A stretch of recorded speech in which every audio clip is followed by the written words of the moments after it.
Hello everyone, welcome back to another video.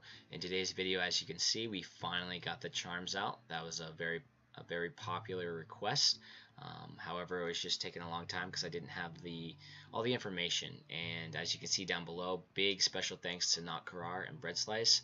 Without them, I couldn't have made this video for you guys. Okay, so getting right into it, I've separated the charms into three categories so you guys can understand it a little bit more. Here are the 4 elemental. Here are kind of 3 defensive stat, which is kind of more like a flex stat, if you will. You have buff duration, health regen, move speed. Just so you guys know, buff duration is more like, pretty sure altars, for example, buffs from altars would work right here. Then you have the 3 offensive stats, if you will, the crit damage, crit chance, and crit attack. So the crit damage is just like the crit multiplier, right? The crit multiplier. You can view that under your willpower stat. Okay, so getting right into it, just for the new players that aren't sure how to socket items. So in order to socket items, you first need an item with a slot. Okay, you can see this item has 1 slot. Okay, so if you were to go to crafting, hit socket items, you could see this item. Now this is specifically a tier 9 weapon. Okay, so weapons can have up to 3 slots, whereas any other items can have up to 2 slots. Now something that's important to note, you can only put charms into items that can be leveled up.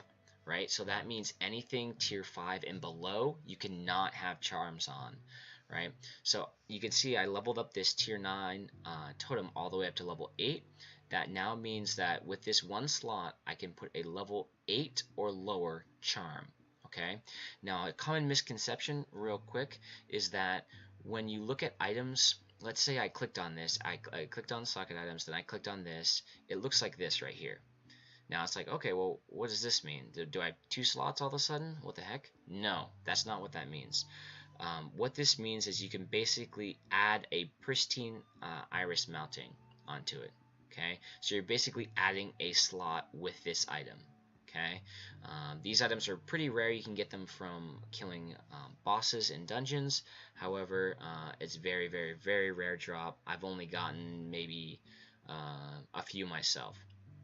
So again, weapons can have 3 slots, whereas any other item can only have 2.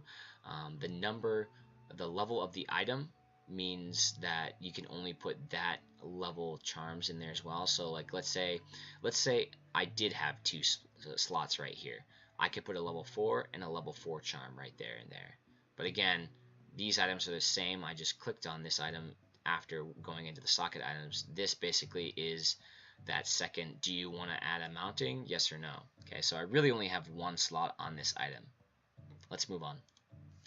Okay, so the best gear is T10 in the game. Let me go over this real quick. T10 in the game, and the highest level that tier 10 can get to is level 12, which means the most number of charms that can go into the best gear is a total of 12. You can see I have 2 6s, okay, which means a full set, 5 pieces, multiplied by 12, you can have 60 total charms. That's maxed out, okay? Real quick, fuse charms. You can fuse charms together of the same level to create 1 higher level. So if I put in, for example, 5 level 5s, I would pull out 1 level 6. Okay. If you want to get the, like, let's say you want to get a specific one like rate of attack, put 5 rate of attacks in, and you're guaranteed level 6 rate of attack. Let's keep going. So here's some of the values for level 6 charms. I put these in here just so you guys can view them. I know some people want them, some people ask for them, some people don't really care. They just want to be told what to use. So if you don't really care, just ignore this slide. If you want this, go ahead and pause and take a picture. Again, this is level 6 value charms. So go ahead and pause, take a picture of that if you need it. If not, let's move on. Okay, so elemental charms were the big gate. This is where we kind of needed to take a minute and figure out, okay, what exactly do elemental charms do? And if anyone's played Pokemon, it's basically exactly that, where fire deals extra damage to this deals extra damage to this deals extra damage to this, so on and so forth. Now, you need to understand that right now in the game, there are no enemies of this element, and there are no enemies of this element. No monsters preside in this element or this element. Okay, there's only these 2, fire and blight, if you will. That's what it's called, Vitae and Blight. So what that means is if you want to deal extra damage to these guys, use these charms. If you want to deal extra damage to these guys, use these charms. I kind of laid it out over here as well. If you're using this charm right here on your gear, you should be fighting guys in tier 10, tier 7, and tier 3. Now these are specifically hard mode. I'm pretty sure it'll work in the normal dungeons as well, but this is mostly just used for endgame players trying to min-max their DPS. So if you're in lower tier dungeons, I wouldn't worry about elemental charms. This is more so just a min-max at the end of the game. So again, if you want to do extra damage against these tiers right here, equip these charms. If you want to deal extra damage against these dungeons, equip these charms. These charms, because again, like I said, there are no enemies of these types, these are basically useless, so do not use those. Now the increase, now this right here, elemental damage bonus, I'll talk about that in a little bit right now and more in the future. This increase in damage is with no charms. This is with 1 level 6, 2 level 6s, 3, and so on and so forth. So you can see by just putting one charm on, you get a big chunk of damage increase. But again, it's only to those specific dungeons. So now, as of a couple days ago, the update let us find level 5 and level 6 charms. These charms are located inside dangerous chests, so specifically the hard mode dungeons, right? So if you go to hard mode 2, you'll find dangerous chests, and if you want the level 5 and 6, so for example, let's say you want move speed, right? Level 5 or level 6 move speed. You can find that in dangerous chests inside T2 and T3 hard mode. Okay, so this is a good picture. If you want to go ahead and snap a quick picture of this, hit pause on the video. This is basically your go-to, like, okay, where do I need to go to get level 6 of rate of attack? Okay, so you just look up rate of attack, see, okay, it's in hard mode 7 and hard mode 4. Okay, so that's where everything is. BD, just if you guys don't know, I'll run through the abbreviations. This is buff duration, this is crit damage, this is healing rate, this is rate of attack, this is crit chance, this is move speed. These right here on the end are all elemental.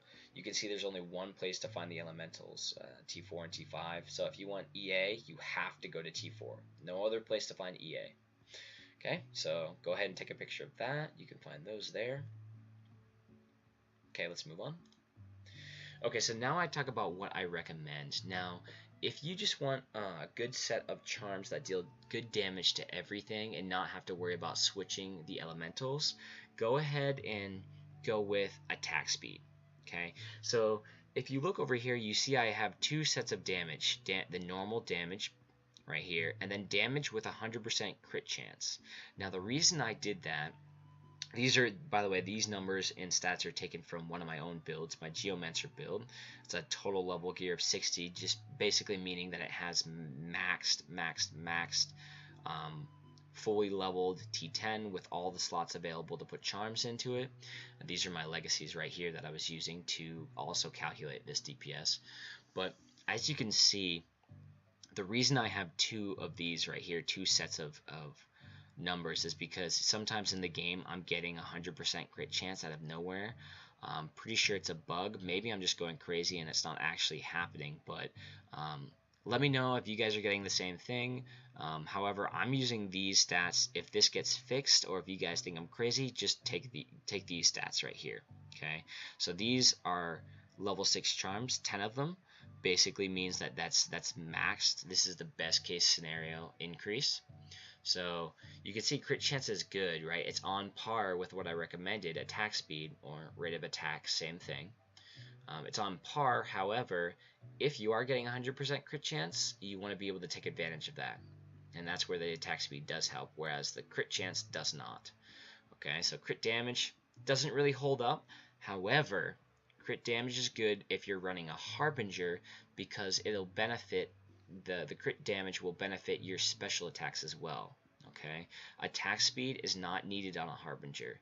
Crit damage, potentially, and then crit chance, maybe, yeah, I might do crit chance. However, again, if you're getting 100% crit chance, the crit damage beats that out. Okay, this is just move speed, so of course it's going to line up the same way. If you're trying to farm silver really fast by farming dungeons, move speed might be your best bet, just because you move through the dungeon faster. Okay, so now we're getting to the elemental. So this is for the big dogs, right? Let's say you're in a dungeon and you want to min-max your damage, right? The elemental is insane. You can see how much of an increase it is. Look, that's literally tacking an extra 200k onto your damage. It's insane. Again, however, it's only against those certain mobs. So if we go back to that slide here, you're only going to be able to fight the T10, T7, T3, or the T2, T5, T6, right? So you could make two separate sets of gear, but don't put them together because you don't want to contradict, right? So let's say you make a set like, let's say you put 3 charms on your set of this type and 3 charms of this type. You're going to cancel out that damage, right? Because this will deal extra damage to this, but if you put these on, it's going to deal less damage to that. So make sure you're very single-minded when you're doing those charms. Tack on only one type of charm, not 2, right? You don't even want these anyways. So you could make 2 sets of gear to deal extra damage in these dungeons specifically. The T4 and the T8, they just don't exist right now, okay? So we're going to have to worry about those at a later date. So now you know my opinion. If you want tons of damage in those specific places, go elemental. You can see this is what 10 elemental charms look like. You can see it's diminishing returns. So if you put on 1 charm, you're getting 30% increased damage. But if you're putting 10 charm, it's only an extra 24. So this is, let's say you only can put on 1 element. Well, this is how much damage you're going to get extra. Okay, so it's diminishing returns. I looked at maybe trying to mix, like maybe 9 element, 8 element, maybe go 5 element with 5 attack speed, and I'll tell you, it's really not much different. Okay, if you want that bonus elemental damage and you want as much as you can get, you might as well just go 10, right? If you want a little boost, just go 1. Maybe have 2 rings, right? And put 2 UR charms on your ring and get that extra damage bonus there. So elements can definitely be fun to use if you use them in the right way. Again, this will be your main go-to right here and right here. So definitely, if you want to use those, go for it. It's a lot of fun. I tested them out and the damage is pretty crazy. But if you don't want to do that, just look for attack speed. Really, rate of attack seems really good. Boost speed really is really good. Potentially, you know, crit chance, if you think I'm crazy, then crit chance looks to be pretty good, and then the crit damage obviously would be good on the Harbinger. Okay, but anyone else, honestly, if you're just in doubt, just go attack speed. Just attack speed. It's a good easy one to find, good to go with. Anyways, guys, I really hope that helps. It was a long video. It took a long time to make. So go ahead and like, subscribe if you enjoyed. Follow me on Twitch. Join the community via Discord. And most importantly, tell your friends how fun Survive By is. Let's definitely do our best to grow the game. It's a super fun game, and the devs are doing a good job at trying to fix bugs and updating us, you know, left and right. So yeah, let's try and get more people in this game. That's one of the reasons why I like making videos, is try and grow the community, try and get more people into the game. But yeah, again, a huge thanks to NotKarar and BreadSlice. They were a big help on this video. They helped me figure out those elemental charms, which was quite the pesky project. It was a lot of fun though. I really enjoyed it. So again, in the description, I'll have, you know, the Discord links, the Twitch links if you want to follow me. And hope you enjoyed, guys, and I'll hope to see you in the next video.